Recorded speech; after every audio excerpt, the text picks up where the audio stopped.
का दावा करके सबूतों से भागने वाले भारतीय वज़ीर आज़म नरेंद्र मोदी ने फौज से मुतालिक एक और मुज़हका खेज दावा कर डाला।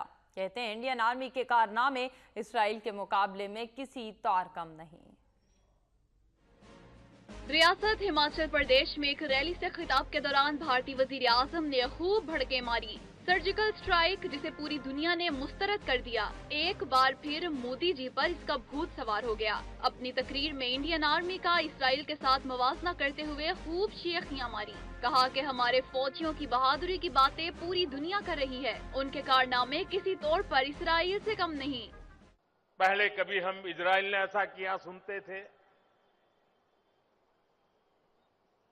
लेकिन देश ने देखा कि भारत की सेना भी किसी से कम नहीं है। पस्त हौसलों की मालिक फौज को हौसला देने के लिए भारतीय वज़ीर आज़म ने एक रैंक एक पेंशन के दरीना मुतालबे पर अमल दरामद करने का ऐलान भी किया।